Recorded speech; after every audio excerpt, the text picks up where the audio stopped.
So far, we've been able to talk about skills that will make you successful with any activity or exercise that you're choosing to do. For example, we've talked about goals and ways to set goals that you can put what you want out there on paper and truly accomplishment so you can be successful in anything that you're attempting. But now, what we're going to talk about is nutrition.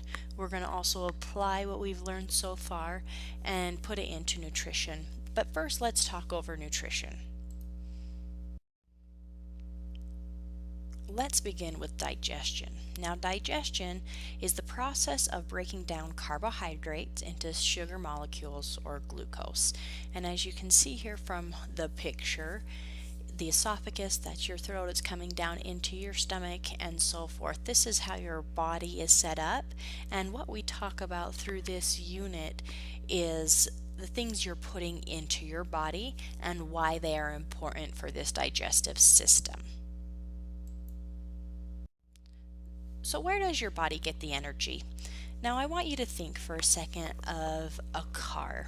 And a lot of people, they search, they study, and they put the top dollar into their car. For example, they're going to put oil in.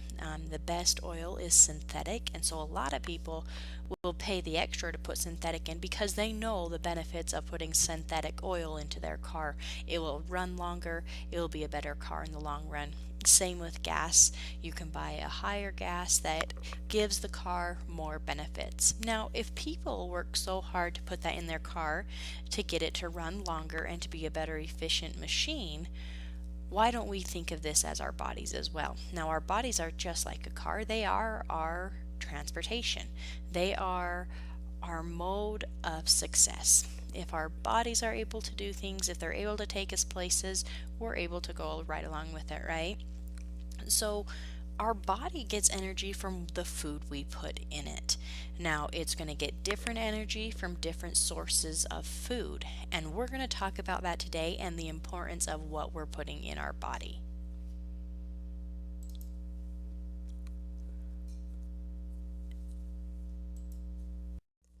Now, what is a nutrient? We hear nutrient, right? That's any material that can be taken into your body cell and is useful to your body. So anything that is useful to the body that you're putting in. Now, nutrition is the actual study of nutrients and the effect they have on health. And so we're talking about nutrition and how they affect your health. Now, does everyone have the same nutritional needs? No, they don't. A lot of it depends on your age, body size, level of activity, and also genetics. So everyone's a little bit different, and you're going to know more of your body and genetics and so forth. But all in all, how the food you put in your body works is going to be the same for everybody. Now there are six groups of nutrients we're going to talk about: carbohydrates, fats, proteins, minerals, vitamins, and water. All of them are very, very crucial for your energy and for your body.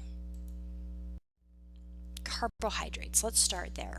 Carbohydrates, they really are the major source of your energy for your body. And we see a lot of these in pastas, potatoes. They are our main source.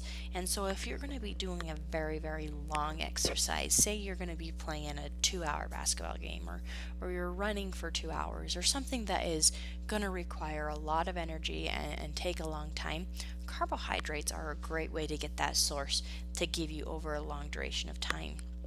Now there are two groups. One are the simple carbohydrates, and they digest really easily, and they're really not the best for you.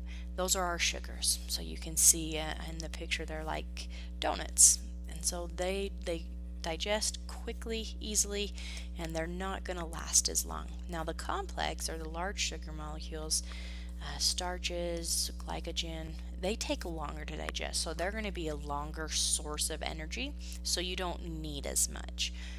This is going to see as in here as potatoes, and also pastas are a great complex carbohydrate. Grains are also carbohydrates. they differ in size and shape, but they all have kernels like similar structures, and you can see these in the pictures here. Now, grains are what you want to look for are whole grains. They are the very best carbohydrate for you. They last longer. They are a true source of energy.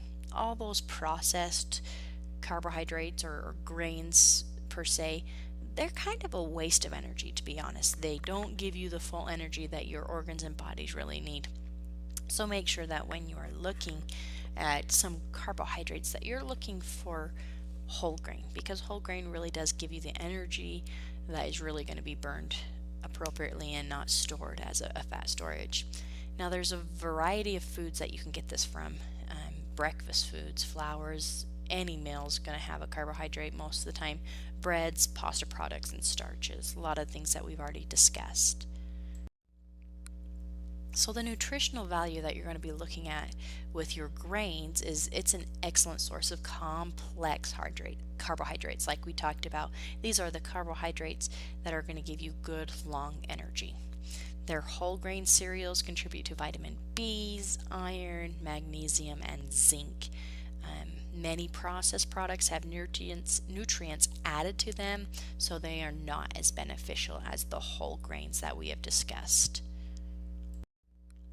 The next one is fats. Now, sometimes people shy away from fats because they think it's a negative thing, and it's not necessarily a negative thing.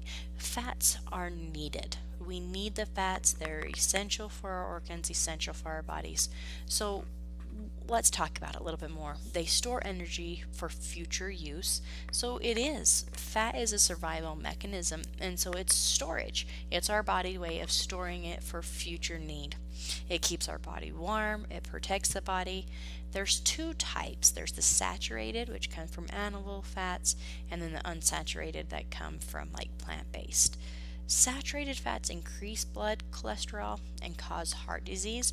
So even though they're good for us, we want to have these ones in low content. So we don't want a lot of them in our diet.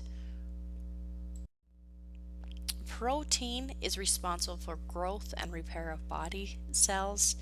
It's made up of amino acids, and humans need 20 amino acids. So this protein is very, very essential. There's 10 essential and 10 non-essential protein. So make sure you're getting your protein. Now, we talked about before that there's also fats that come along with this. So there's leaner protein like fish or chicken.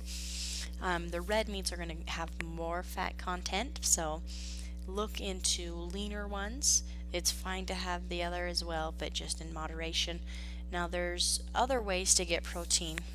You know, you hear people are vegetarian and they don't like the meats. That's perfectly fine. You can still get your protein through it's all sorts of peanuts, beans. You can find protein in such things as that.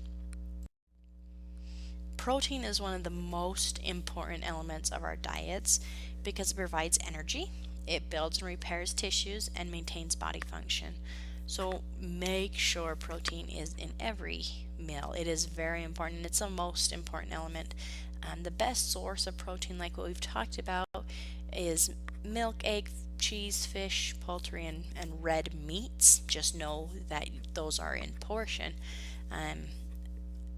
So make sure that you know the portion size and that they do contain some fat and know what is best for you there. We've talked about the leaner ones to go to and how to have moderation in the ones that are a little bit more fatty. So here is the nutritional value of protein. Protein honestly is the best of keeping you full between meals. So it's going to keep you there. There's a lean protein we've talked about. It is lower in fat and therefore lower in calories. Lean protein includes the seafood, the white meat, poultry, eggs, milk, and beans. So if you're looking for the more lean protein to implement into your diet, here is where you want to look. Next, what we're going to cover is vegetables. We all love our vegetables, and many times I hear you guys say, well, that's just rabbit food, they don't taste good. we're going to give you some different ideas on vegetables. So vegetables, they are low in fat, but they contain great amounts of vitamins and minerals, very essential to the body. They're a source of antioxidants that help protect the body. So they're going to protect your body from external germs and so forth that enter your body. Vegetables are packed with dietary fiber that help your digestive system run smoothly. Now, I know a lot of people don't just like to eat their vegetables straight up. Add them into things. You can grill peppers into your chicken. You can add onions. You can add cucumbers. Great sources here of vegetables that you can put into meals to add flavor, and they also give you nutritional value. Now, we said vitamins come from them. So vitamins help your body perform certain functions. They help provide the nutrients that your cells, tissues, and organs need. And some are stored, but some are not. They're used right away. But think about it. Your body is functioning 24 hours a day, 7 days a week. Vitamins are part of the source that help those functions happen within your cells and tissues and your organs. So make sure you're getting vitamins. Now, it's going to be different with each person of the amount of vitamins, because it depends on size, it depends on your genetics. The best way to know what is really needed, it's great to take your daily vitamin, but sometimes you may be lower in a vitamin area that you could take an extra supplement for. The best way to find that is to have a doctor or professional help. They can do blood work and so forth to see what is extra in your body. You're going to get vitamins naturally through the food you eat. A daily vitamin is also great to help you function as well. If you want to know if there is more balance, that's when you can seek professional help for that. With vitamins, let's talk about what they're really doing. Vitamin A helps you with night vision. You can find them in carrots. Vitamin B helps get energy from foods, so it actually gives you the energy or pull the energy. The vitamin C helps absorb iron. Vitamin D helps with calcium absorption. Vitamin E is the antioxidants, and vitamin K helps to eliminate blood clotting. So you can see that just these individual vitamins can make a huge difference in your body and the overall function of it. Vegetables, they have more of a mild taste, but they come in a variety of colors and offer a variety of nutrients that causes your body to function appropriately. Now, vegetables are classified according to their plants. This doesn't really matter, but vegetables can be purchased in a variety of ways. So this is what I wanted to talk about, of different ways of getting your vegetables. They can be fresh, where you implement them into cooking and so forth. They can be frozen or canned or in a juice form. You can find them in a juice form so that if you don't like the vegetables as much, that you can drink them in a juice form, and it provides the nutrients you need, but better tasting probably. So let's move on to fruits. Fruits contain all types of sugar, and they give you quick energy. Fruits, they're also rich in vitamins, minerals, and antioxidants, just like your vegetables are, so they're great for that. They contain little or no fat, but they also don't contain a lot of protein. So they're a great source of energy. They give you good things, but know what they do and don't have. They don't have the protein, so make sure you're getting that as well. They're low in fat, but they give you good energy. Since they provide minerals, there's more elements that the body needs to function properly. Most important is calcium, but you can see in this picture here, you have copper, calcium, iron, magnesium. All these things are needed. They provide growth and repair of the bones and teeth. Minerals are essential. Now, fruit provide that great sugar sweet taste, so these are fairly easy to implement into a diet. Minerals, let's talk about the individuals. Iron helps blood carry oxygen. Now that is super important because the oxygen is being delivered to your entire body, to cells, to your limbs. So it's important that iron is there to help carry that oxygen to your body.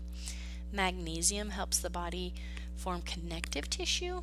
necessary for normal brain and nerve function. So connective tissue is connecting those cells, the tissue, and is very important for nerve and brain functioning. Zinc will help heal wounds and play an important role in the immune system. So also very important things that we want to be healthy and strong. Phosphorus works with calcium. They're kind of a team. Magnesium is needed by every organ. So every organ that you have, magnesium is required. Copper helps make red blood cells, which is a very important part of your body as well. So as you can see, these minerals coming from fruits are very, very important for a body. Fruits, they also come in variety of ways. They can come in snack, soft drink, candy, pieces of cake, other sweets. So you can get your sweets in a lot of places from your fruits. You can have them fresh fruit, apples, oranges, bananas, and pears. You can have them frozen, canned, dried. There are so many ways to get your fruit into your diet.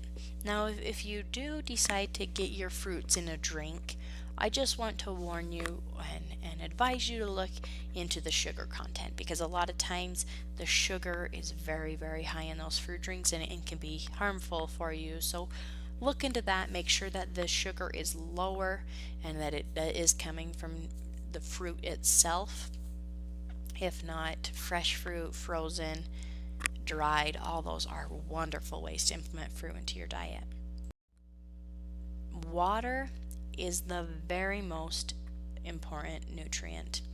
It's essential for all your cells, and there's 5 functions. 1, it takes nutrients to cells. It carries waste products away from cells. It cools the body through the form of sweat. It lubricates joints, and it gives you the saliva. Your body is 60% water, and it is essential. It is the most important. Make sure that you are getting your water. I always instruct people that if you are drinking soda pops and drinks like that, that it's limited, and it is never substitute for water. Water is essential and should be drank constantly throughout the day. Dairy is also an excellent source of nutrition. It provides your fats, carbs, proteins, minerals. It really kind of encompasses them all. It's calcium rich, which strengthens your bones and helps your body function appropriately.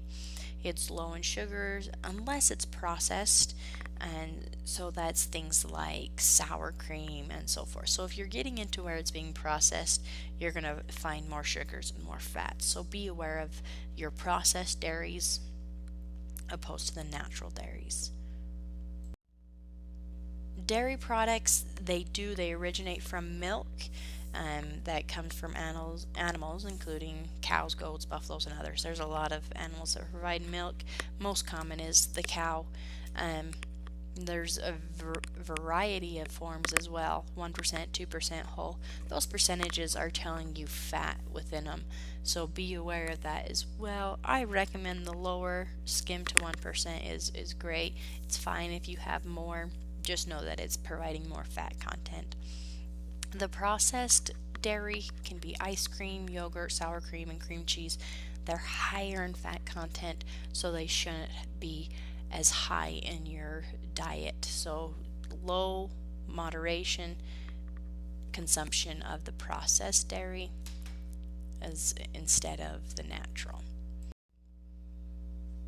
Now, fiber, it's not a nutrient, but it's still very important, and let me explain why. It's a complex carbohydrate. It comes in your fruits and vegetables. It's whole grain cereals. It helps the body move waste more easily, so it is a great function for your digestive system. It moves things through your body better and can be healthier for your body. This is my plate, and you saw this picture at the beginning of this lesson. This is what you need to go off of when you're implementing a diet. This is how your plate should look every meal. It identifies the 5 groups. It's easy to understand, and it's actually it's a new process with everybody's looking at. It used to be the food pyramid, but now it's the American standard here that they go off of, because they feel it's easier for people to understand. So look at your plate and what you're eating morning, lunch, and dinner, and see if it represents this. See if the portions of your fruits, vegetables, proteins, and grains are similar to what this plate represents here. Now we've talked about it a little bit more, but it divides a dinner plate into 4 sections, like we've talked about prior: vegetables, fruits, grains, proteins, and then the fifth is just the dairy side. And you can get that in milk or whatever we've talked about, but the fruits and vegetable portions make up half of the plate. Include fruits and vegetables as half of every meal. Like I said, this is something that should be implemented every meal, not just one.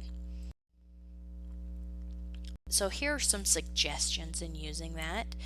Use half the plate for fruits and vegetables. Switch fat-free or low-fat 1% milk. Like I said, I recommend the lower. Make at least half of your grains whole grains. Great way to provide great energy and lower fats. Go lean with protein. If you do the red meats, fine, just don't do it as much as the leaner proteins. So find those lean proteins to help you. Compare sodium, which is the salt, in foods like soup, bread, and frozen meals. Choose the one with lower numbers. Sodium, you don't want high salt content, so choose the one with lower. Drink water instead of sugary drinks. Like I said, water should be in every meal and be consistent throughout the day. And then find a balance between food and physical activity. We're going to find a balance between the activities you're doing and the food that you're eating. Portion food sizing is important with the activity you're doing. If you are doing high intensity, long duration exercise, then you're able to eat more. If you're doing it lower, then really you shouldn't be eating as much. How the body works is it's just the amount of calories you're burning to the amount of calories you're putting in your body. If you're putting more calories in your body than what you're burning in a day, you're going to gain weight. If you're putting the same, you're going to stay the same. If you're burning more calories than what you put in, you're going to lose weight. So that's just kind of how you need to look at what you're doing.